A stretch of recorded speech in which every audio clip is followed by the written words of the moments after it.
This is an unboxing video for the Aotedor mobility chair model 220, and you'll see in the back here I have our older Rubicon DX07.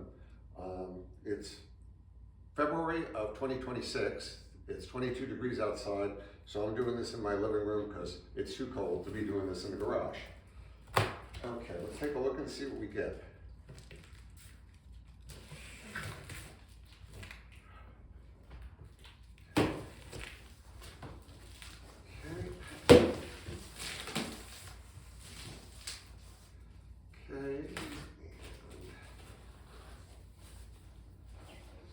Styrofoam, put that down, and let's see, we've got one battery, I believe. Take this all the way out.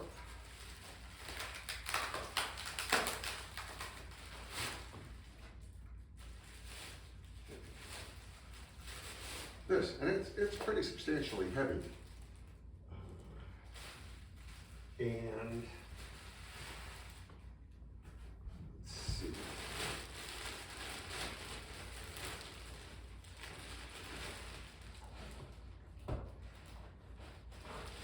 See where I can pull it straight out.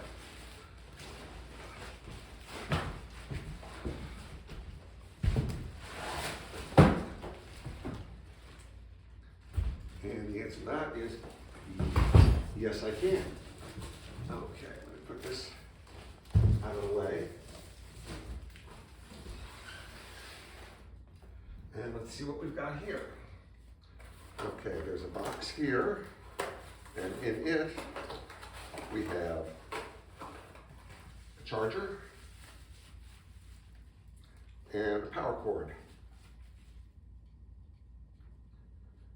Okay, and the charger is, okay, we'll take 100 to 240 volts AC, 50 or 60 hertz. So that means, no. Annie, enough. I have my assistants here. That means that it will work in Europe, but it will need an adapter to connect to the power outlet there. Let's take a look at this. Now, the reason why we decided we wanted to get another chair and try it was that our current chair, which is, as I said, the Rubicon DX07, doesn't have any springs. So it's very rough. Now, this does not appear to be very difficult to take and set up. We have this piece, which is the joystick control. And when you travel and you turn this over to the airlines, I strongly suggest that you disconnect this. It has a little connecting piece here, which you unscrew and pull out. And that way you can avoid it from getting damaged. Okay, come on, where are you?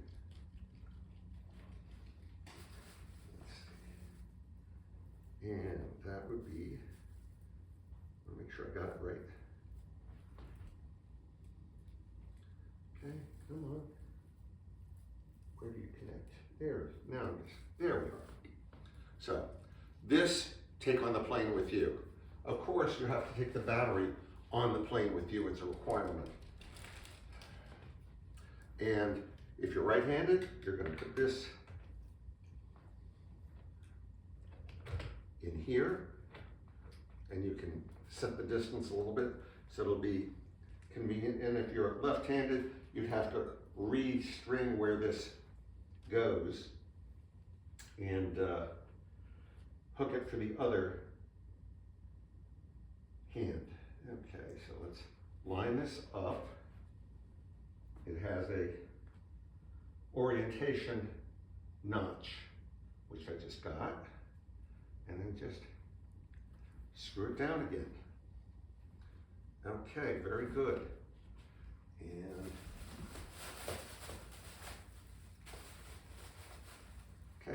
one battery already sitting in the device here, and this is cushioned, and it's not bad. Okay, and let's see what else we have here. Seat belt. Now, the seat belt looks nothing more like a somewhat enhanced luggage strap, but it's not bad because it is actually physically attached. The one that came for the Rubicon really wasn't even attached in any way to the device. So let's take a look at this from a couple of different perspectives. Okay, these are the motors, and currently they are not engaged, and it rolls fairly easily. Now, they expect you, if you're pushing this for somebody, to do it from these handholds here. You can, if you want, buy a bracket that I've seen on Amazon that'll allow you to push it like a wheelchair. Let's see, what else do I see here? Okay. I see that there is a plug here that I'm pretty sure has to be plugged in, but I'm not quite sure to what yet. Oh yes, it would go into the battery. So this plug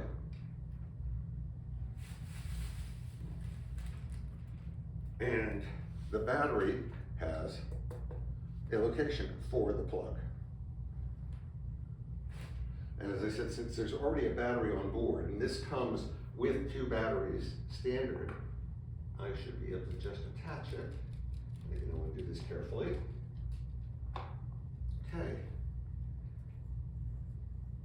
Now I'm also taking a look at the wheels and making sure they're well attached, because we did have an experience with the Rubicon where actually the back wheel fell off while we were using it.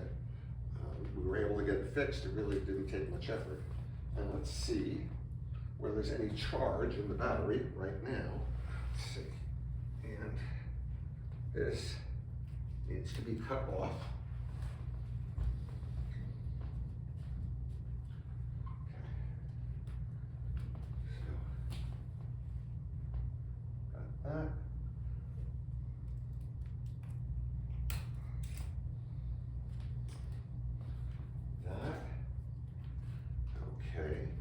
Let me engage. Drone, move. Move, move, move, move, move. Good, okay. The motors, now it won't move. It's locked. So that's pretty good in freewheel. And then let me see if I can turn it on and get it to do anything. Okay, so, okay, let's make sure those are in, okay, and, oh, that works nice.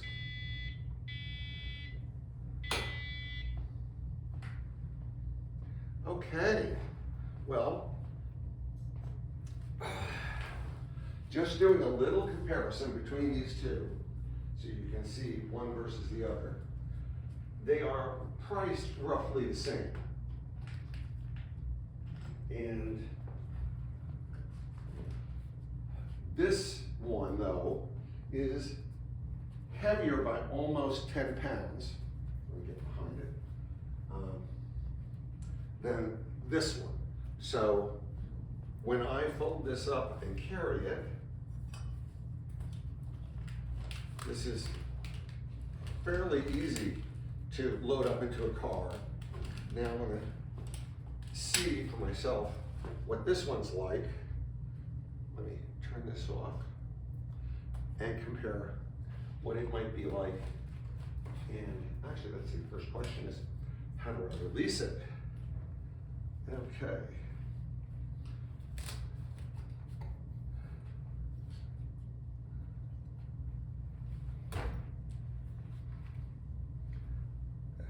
The release is in the back here. Let me put it in freewheel again so that I can more easily turn it around. But the release is here.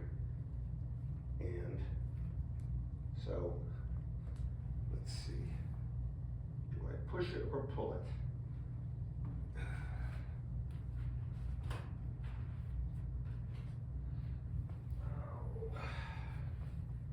And the answer is, you push it, that comes apart, and then it just folds up fairly nicely. Now, I don't see this as being a lot heavier. Let me see. I do my He-Man routine. I think they're pretty comparable in terms of how heavy they are. So, as far as using this to carry in a car, I think this would be just fine. Let me open it up again and just snap into place. Make sure that's locked. Okay. Now, one of the things that the Rubicon has is this parking lock. But to be perfectly honest, now that I've seen it, if you simply engage the motors, which I can easily reach,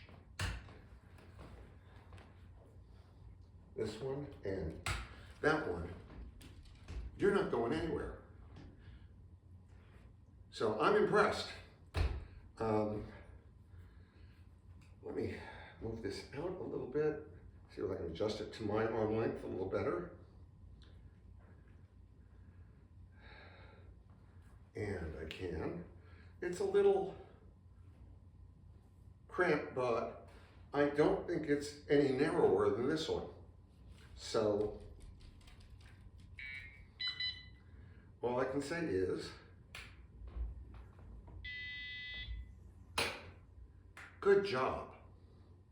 So, I'm impressed. I think we'll be keeping it. And I'm gonna also let my wife try it out. It is for my wife who has got the mobility problems. She can walk, but not for long distances. I'm hoping that these springs that I see here in front and also in the back